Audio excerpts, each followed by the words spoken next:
Hey Jay, this is Tawana, and I am responding to your post on sexuality, which you did a marvelous job on when you were explaining the challenges as counselors that we have when it comes to talking about sexuality with our clients.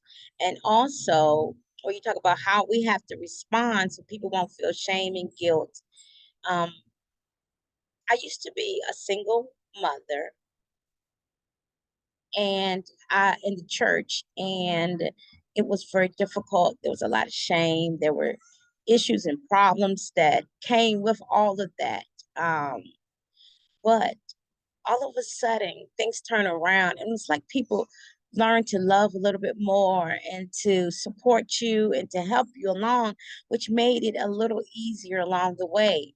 And so when went and started the singles ministry group with children, it helped them to educate them, allow them to look at um, what their cycle they were creating, who they were getting involved with.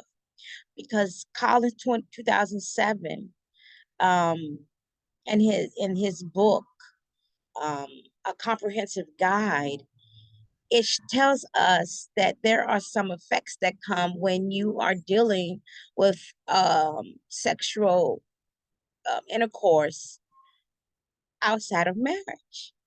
And these things can be physical, diseases, all kinds of effects on your body, mental problems, because things don't work out when the individual don't commit to you and your child, and he's out there sleeping around, cheating, cause all of the psychological issues um, with us that might, it. But as single women, we get it. We got it a lot. So we had to talk about sexuality.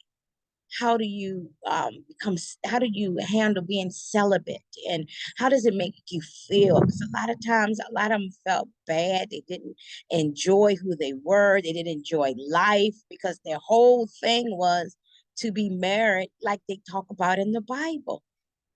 But one thing we don't want to do is encourage people just to get married so they can have a family, and you yoke up with the wrong people.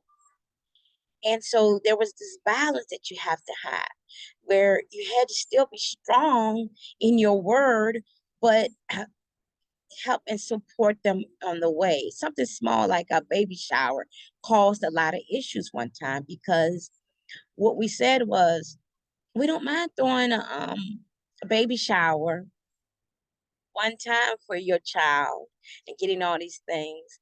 But when do we stop? When does it stop? When are you continuously having children so you can get that that attention that you never got because you didn't have a home life or good home life? And sometimes that's what was happening. And when you talk to them about these things in a godly manner, in the way that you felt was nice, issues came. But we still have to stand on the word of God.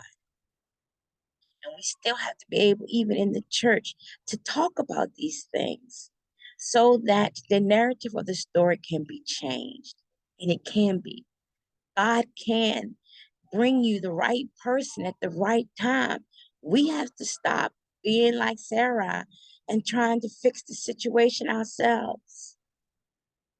Everything that I talk about and was supported by was by Gary Collins, the PhD, 2007, in his book, Christian Counseling, third edition, A Comprehensive Guide. It truly helps when you can go through and he breaks it down so easily, the physical things that can happen, and how a counselor needs to be loving and kind, but still he gives you the support that you can stand on the word of God. Thank you for listening.